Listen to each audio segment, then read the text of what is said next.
Hello and welcome to our channel. आज मैं आप लोगों के लिए एक बड़ी ही इंटरेस्टिंग खबर लेकर आ रही हूँ। आप लोगों को बताने आ रही हूँ कि क्या है यूपीपीएससी।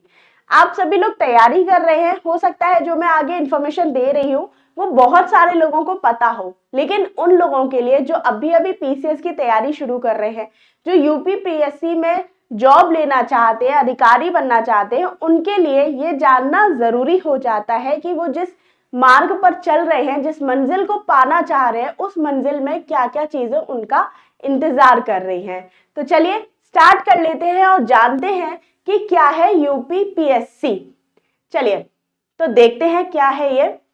उत्तर प्रदेश पब्लिक सर्विस कमीशन जो है वो ग्रुप ए और ग्रुप बी के सिविल सर्विस के जो एग्जामिनेशंस होते हैं, सिविल सर्विस की जो रिक्रूटमेंट होती है, उसको फुलफिल करता है उत्तर प्रदेश पब्लिक सर्विस कमीशन। ये जो एजेंसी है ये ग्रांटेड है आपके कॉन्स्टिट्यूशन ऑफ इंडिया से, ठीक है, यानी कि कॉन्स्टिट्यूशनल बॉडी है।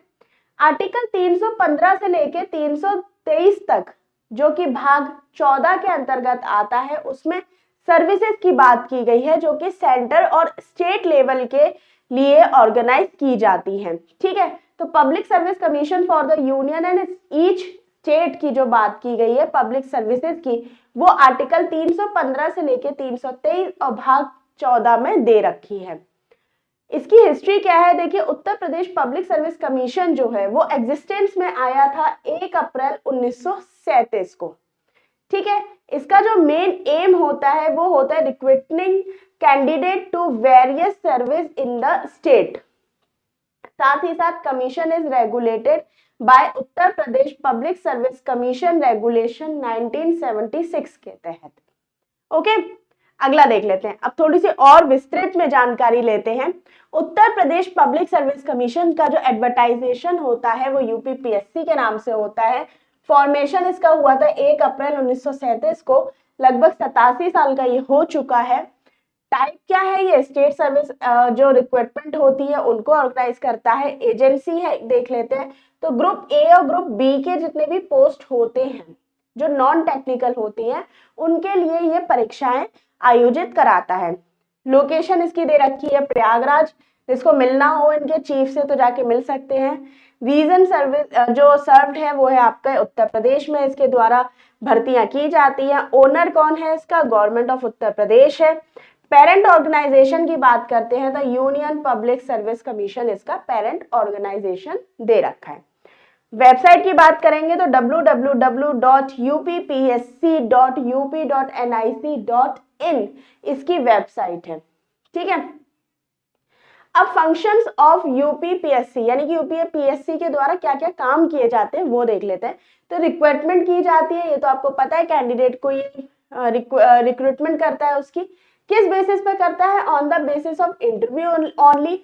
कुछ पोस्ट ऐसी होती है जिसमें डायरेक्ट इंटरव्यू होता है और सिलेक्शन हो जाता है। On the basis of screening test and interview, कुछ पोस्ट ऐसी होती है जिसमें स्क्रीनिंग टेस्ट होगा, उसके बाद इंटरव्यू होगा, देन सिलेक्टेड।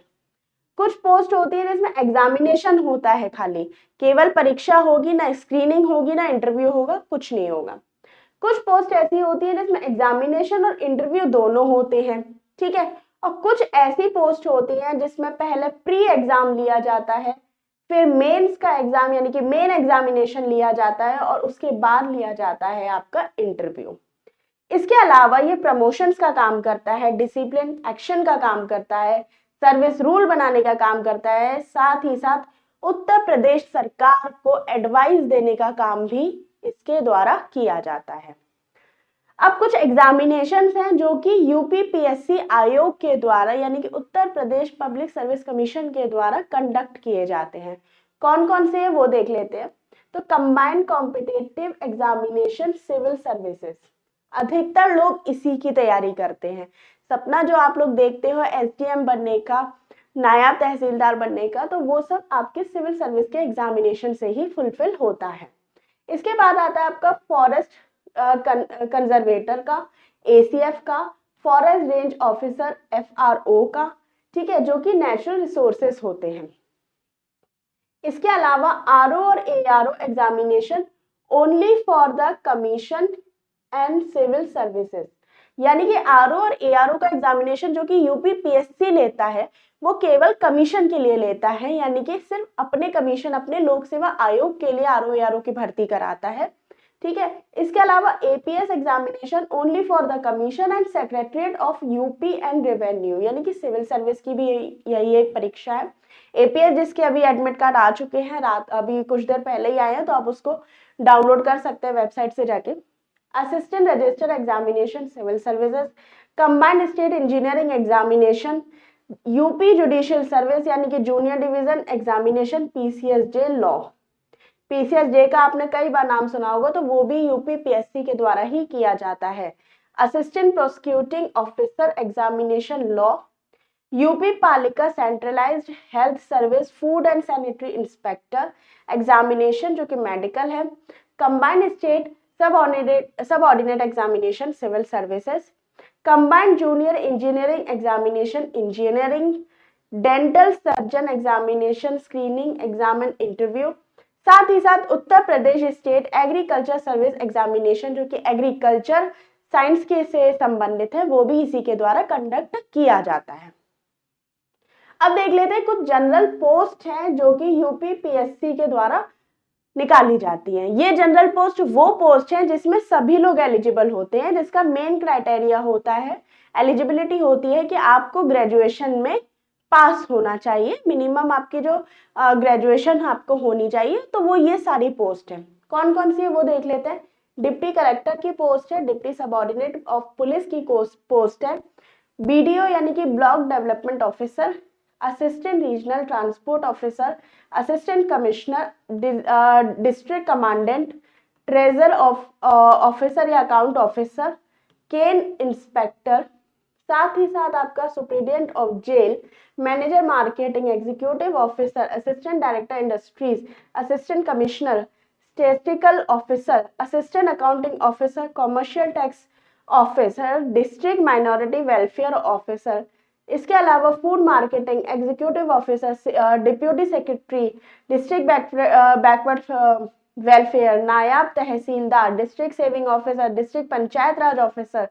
इसके अलावा अकाउंट्स ऑफिसर जो नगर विकास के लिए आता है, district supply officer grade 2, additional district officer, goods tax officer, district handicapped officer, assistant register officer. तो ये सारी जो पोस्ट होती हैं वो जनरल पेपर, जो जनरल क्राइटेरिया होता है उसके तहत ये सारी भर्तियां होती हैं, जिसमें आपको आपकी रैंकिंग के हिसाब से आपको पोस्ट दी जाती है। ठीक है, इसके अलावा कुछ ऐसी पोस्ट होती हैं जिसमें आपको रिटन एग्जाम और इंटरव्यू दोनों होता है। कौन कौन सी होती है, जैसे सब रजिस्ट्रार हुआ, डिस्ट्रिक्ट बेसिक शिक्षा अधिकारी हो गया, या एसोसिएट डीआईओएस हो गया, एंड अदर इक्विपमेंट इसी से संबंधित कोई भी एडमिनिस्ट्रेटिव पोस्ट हो गई, डिस्ट्रिक्ट एडमिनिस्ट्रेटिव ऑफिसर हो गया, या रेवेन्यू ऑडिट ऑफिसर हो गया, आपका सीनियर लेक्चरर हो गया डाइट में, या ऑफिसर ऑन स्पेशल ड्यूटी हो गया, एग्रीकल्चर से संबंधित हो गया, लेबर एनफोर्समेंट ऑफिसर हो गया, मैनेजमेंट ऑफिसर हो गया। तो ये सारी पोस्ट जो होती है वो भी यूपीपीसीएस रिटन और इंटरव्यू के आधार पर आपका सिलेक्शन प्रोसेस इसमें होता है। कुछ पोस्ट और होती हैं जिसमें केवल रिटन एग्जाम के आधार पर आपको क्वालिफाई मान लिया जाता है, जो कि है आपका टेक्निकल असिस्टेंट और टैक्स असेसमेंट ऑफिसर। ठीक है, ये तो भाई पोस्ट हो गई।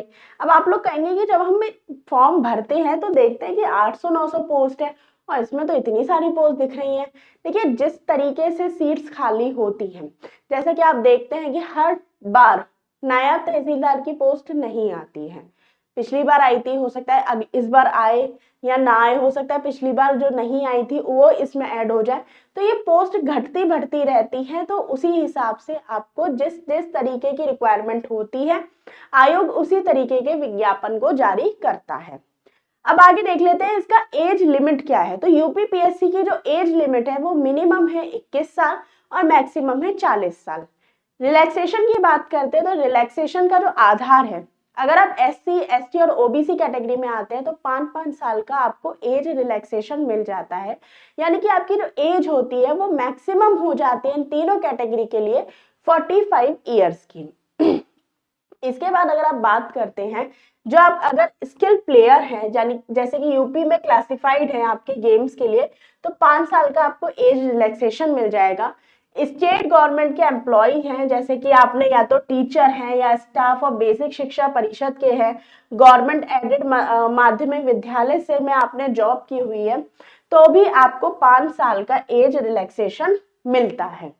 इसके अलावा अगर आप फिजिकल हैंडीकैप्ड है यानी कि पीडब्ल्यूडी में आते हैं, तो 15 साल का एज रिलैक्सेशन मिलेगा। ग्रुप बी की जो पोस्ट होती हैं, जिसमें emergency commissioned officer, short service commissioner officer, ex army personnel with experience 5 year, तो उनको भी 5 साल का एज रिलैक्सेशन मिलता है। ठीक है, तो ये है आपका एज रिलैक्सेशन का क्राइटेरिया। इसके अलावा फिजिकल मेजरमेंट भी होता है, जैसे कि हम लोग जानते हैं कि जो हैंडीकैप वगैरह जो मैंने अभी पीछे आपको बताया था, ये रिलैक्सेशन मिल जाता है, तो ये किस पोस्ट पर मिलता है। आप ये जान लीजिए कि किस पोस्ट पर फिजिकल मेजरमेंट की जरूरत होती है, किस पोस्ट पे आपको कितनी हाइट चाहिए, आपकी चेस्ट कितनी चौड़ी होनी चाहिए, आपका बोलचाल का तरीका कैसा होना चाहिए, आंखें वगैरह कैसे आपकी स्वस्थ होनी चाहिए, हाइट स्पेशली मेजर की जाती है। तो वही चीज देख लेते हैं। तो यूपी पीसीएस की कुछ पोस्ट ऐसी हैं जिसमें कि फिजिकल मेजरमेंट की भी जरूरत होती है। तो वो कौन कौन सी पोस्ट है? पहला है assistant conservator of forest, range forest officer, deputy superintendent of police, superintendent of jail, district commandant home guard और एक्साइज इंस्पेक्टर एटसेट्रा। यानी कि ये वो पोस्ट है जिनके लिए आपको फिजिकल की जरूरत होती है। फिजिकल में देख लेते हैं, तो फॉरेस्ट के लिए, कंजर्वेटर फॉरेस्ट के लिए आपको क्या क्या चीजें चाहिए होती हैं। तो अगर आप मेल की बात करते हैं, तो आपकी हाइट होनी चाहिए 163 सेंटीमीटर। इसके अलावा अगर आप चेस्ट की बात करेंगे तो 84 सेंटीमीटर की होनी चाहिए, और अगर आप एक्सपेंशन उसका देते हैं तो 5 सेंटीमीटर तक आप उसे एक्सपेंड करने वाले होने चाहिए। फीमेल के लिए यहाँ पे 150 सेंटीमीटर की हाइट है, 79 सेंटीमीटर की चेस्ट उनकी होनी चाहिए। इसके अलावा इनके लिए भी एक्सपेंशन जो होता है वो 5 सेंटीमीटर का होता है। साथ ही साथ आपको पता है कि हमारे यहाँ गुरखास हुए, नेपालीस हुए, असमिया हुए, इन सबको भी हम लोग अपने यहाँ, तिब्बतीस हुए, इन लोगों को भी जॉब देते हैं। तो उनके लिए क्या जो हाइट और उसका क्राइटेरिया है वो देख लेते हैं। तो यहाँ पे किस किस की बात की गई है वो देखते हैं पहले।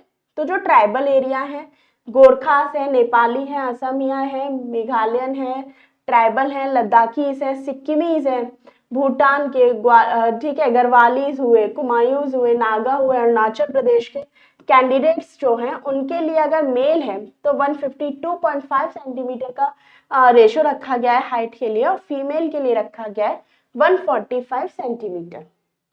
इसके अलावा जब आप बात करते हो रेंज ऑफिसर की, यानी कि आरएफओ की बात करते हैं, तो मेल के लिए 163 सेंटीमीटर का क्राइटेरिया रखा गया है, और फीमेल के लिए रखा गया है 153 का क्राइटेरिया। साथ ही साथ चेस्ट आपकी 84 सेंटीमीटर की है, और फीमेल के लिए है 79 सेंटीमीटर, जिसे आप एक्सपेंड करेंगे 5-5 सेंटीमीटर से। साथ ही साथ अगर आप इसमें कुमायूं है, गढ़वाली है, गोरखास है, तो मेल के लिए 152.5 सेंटीमीटर, फीमेल के लिए 145 सेंटीमीटर, यानी कि सेम है लगभग। इसके बाद कुछ पोस्ट और हैं जिनके लिए आपको क्राइटेरिया दिया गया है, जैसे कि आपकी पोस्ट आती है डीएसपी की। ठीक है, तो डीएसपी की अगर आपकी पोस्ट है और आप मेल कैंडिडेट हैं, तो 165 सेंटीमीटर आपकी हाइट होनी चाहिए, अनएक्सपेंडेड आपकी 84 और एक्सपेंडेड आपकी 89 होनी चाहिए। फॉर शेड्यूल्ड ट्राइब्स हैं अगर आप, तो 160 है, 79 और 84। फॉर फीमेल कैंडिडेट है जो कि जनरल और अदर बैकवर्ड क्लास सिटीजन या शेड्यूल क्लास से आते हैं, तो 152 नॉट एप्लीकेबल, ये इसमें एप्लीकेबल नहीं होगा। शेड्यूल ट्राइब से है तो 187। वेट जो होगा आपका फीमेल का वो होगा 40 kg। इसके अलावा अगर आप पोस्ट के लिए डिस्ट्रिक्ट कमांडेंट होम गार्ड की बात करते हैं, तो उसमें मेल कैंडिडेट के लिए 165, फीमेल कैंडिडेट के लिए 150, और for the candidate of scheduled tribe है male Kumaon and Garhwal division के लिए तो 160 उसके लिए हाइट होगी, अनएक्सपेक्टेड 84 होगा और एक्सपेंडेड 89 होगा। इसके अलावा अगर आप पोस्ट की बात करते हैं सुप्रीडियंट ऑफ जेलर की, तो उसके लिए आपका क्या है, हाइट होनी चाहिए 168 in the condition of candidate Kumaon और गढ़वाल की अगर है, चेस्ट 81.3 की और विजन होना चाहिए 6/6 का। इसके अलावा अगर आप बात करते हैं एक्साइज इंस्पेक्टर की, तो एक्साइज इंस्पेक्टर में मेल के लिए 167 की हाइट होनी चाहिए, फीमेल के लिए 147 के लिए, और फॉर अदर फीमेल कैंडिडेट जो अगर SC ST को छोड़ दिया जाए तो 152 होनी चाहिए। ठीक है, साथ ही साथ अगर आप डिप्टी जेलर की बात करते हैं तो डिप्टी जेलर में मेल के लिए 168, ठीक है, हाइट होनी चाहिए। इसके अलावा चेस्ट मेजरमेंट 81.3 का होना चाहिए और जो एक्सपेंशन है वो 0.5 का होना चाहिए। फीमेल कैंडिडेट की बात करेंगे तो 152 आपकी हाइट, वेट आपका लगभग 45 से 58 किलोग्राम के बीच में होना चाहिए। In case of candidate belong to scheduled tribe तो मेल के लिए 160 एंड फीमेल के लिए 147 सेंटीमीटर का क्राइटेरिया इसके अंतर्गत रखा गया है फिजिकल मेजरमेंट में। तो आप लोगों ने देखा है कि यूपीपीएससी से कौन कौन सी जगह निकलती हैं, यूपीपीएससी का इतिहास क्या है, भूगोल क्या है, क्या क्या चीज़ें उसमें रिक्वायरमेंट होती हैं, क्या रिलैक्सेशन होता है, फिजिकल क्राइटेरिया क्या होता है, ये सारी जानकारी आपने इस वीडियो में मेरे माध्यम से प्राप्त की है। अगर आपको ये वीडियो अच्छा लगा हो तो प्लीज़ इसे अपने और दोस्तों के साथ शेयर कीजिए। अगर जानकारी आपको अच्छी लगी है और आपके काम की लगी है तो इसे ज़्यादा से ज़्यादा लोगों के साथ साझा करें। साथ ही साथ आपने वीडियो देख लिया है और अभी तक चैनल सब्सक्राइब नहीं किया है तो प्लीज़ सब्सक्राइब कर लीजिए, लाइक कर दीजिए ताकि हमें भी थोड़ा सा मोटिवेशन मिल जाए। बाकी बताइएगा इसमें आप लोगों को और कोई नई इन्फॉर्मेशन चाहिए तो वो भी आप कमेंट बॉक्स में लिख सकते हैं, कोई सुझाव देना हो तो वो भी आप कमेंट बॉक्स में लिख सकते हैं। धन्यवाद।